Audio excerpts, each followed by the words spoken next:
হ্যাঁ, দাঁড়ানো দাঁড়ানো।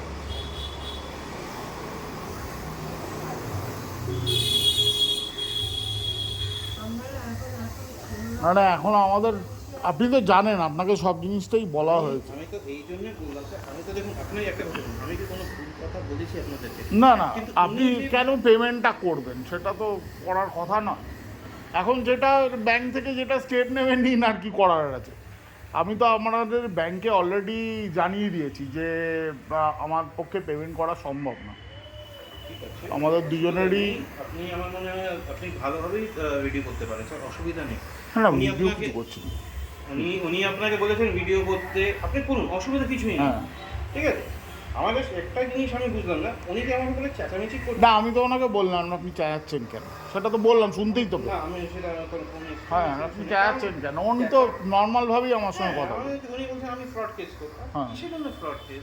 কিন্তু আমাদের এখন দাদা পরিষ্কার বলে দিলাম, আমাদের পেমেন্ট করার অবস্থায় নেই, সেটা আমি আপনাকে অলরেডি বলে দিচ্ছি। একদম হ্যাঁ, আর আপনি আমাদের পেমেন্ট করার দরকার নেই, মানে ব্যাংক যা স্টেপ নেবে ঠিক আছে, ঠিক আছে। সেটাই আপনি ওখানে করুন, মানে ব্যাংকে বলুন, মানে আপনার সঙ্গে তো আমার কোনো আরে পার্সোনালি কোনো ইয়ে নেই। দেখুন, পার্সোনালি কারোর কিছু নেই।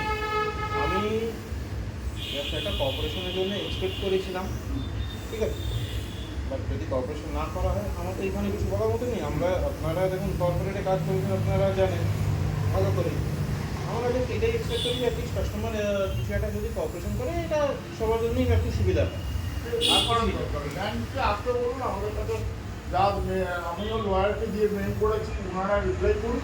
যদি আমাদের নোটিশ পাঠায় সেই ক্ষেত্রে কোনো নোটিশের ধরনের জবাব রিপ্লাই পাবেন না, কোনো ধরনের রিপ্লাই ব্যাংক দেবেও না। যে ব্যাংক কোনো দিন এটা বলবে না আপনি পেমেন্ট করবেন না, কোনো দিন ব্যাংক এটা বলবে না যে আপনি এই সময়টা আপনি পাচ্ছেন, এটা কোনো দিনই ব্যাংক দেবে না। এটা প্যান ইন্ডিয়া বেসিসে কোনো কাস্টমারকেই যদি না দিয়েছে না দেবে। ঠিক আছে, অসুবিধা নেই, ঠিক আছে।